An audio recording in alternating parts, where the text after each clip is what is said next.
నిత్య విద్యార్థి. దేవగిరి రాజ్యానికి మహేంద్రవర్మ మహారాజు. అతనికి రచనలన్నా కొత్త విషయాలు నేర్చుకోవడం అన్న ఆసక్తి ఎక్కువ. ఒకరోజు సభలో నేను ప్రశ్న అడుగుతాను, నేను సంతృప్తి పడే జవాబు చెప్పిన వారికి విలువైన బహుమతి ఇచ్చి సత్కరిస్తాను అన్నాడు రాజు. అడగండి మహారాజా అన్నారు అక్కడున్నవారు. మనిషి జీవితాన్ని నిజంగా ఉన్నత స్థితికి చేర్చేది ఏమిటి? సంపద, ధైర్యమా, లేకపోతే అధికారమా అని అడిగాడు.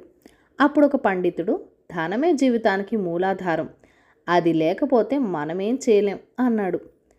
అది కాదు రాజా, శక్తి ఉంటే అన్నీ సాధ్యమే, ఎంతటి వారినైనా ఓడించవచ్చు అన్నాడు మరో పండితుడు. ఇదంతా కాదు కానీ అధికారం ఉంటే చాలు, ఎలాగైనా గెలవచ్చు అని జవాబిచ్చాడు మరో పండితుడు. ఇలా అక్కడున్న వాళ్ళలో చాలామంది వాళ్లకు తోచిన సమాధానం చెప్పారు. కానీ అవేవి రాజుకి సంతృప్తి అనిపించలేదు. అప్పుడే ఒక వృద్ధ పండితుడు, మహారాజా, మనిషి జీవితాన్ని సార్థకం చేసేది వినయం, నిత్య విద్యార్థిగా ఉండే లక్షణం.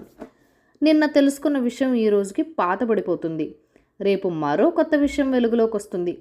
మార్పు ఒక్కటే శాశ్వతం కాబట్టి ఎప్పుడూ నేర్చుకుంటూనే ఉండాలి. నాకే అన్నీ తెలుసు, ఇక తెలుసుకోవాల్సింది ఏమీ లేదు అనుకునేవారు ఎప్పటికీ జీవితంలో ఎదగరు. నిత్యం కొత్త విషయాలు నేర్చుకునే వాళ్ళే ఉన్నత స్థానాలను చేరుకుంటాడు అని వివరించాడు.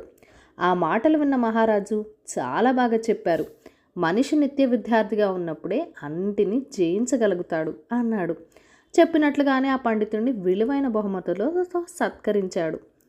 ఈ కథను రచించిన వారు మా ఊరి విజయలక్ష్మి గారు.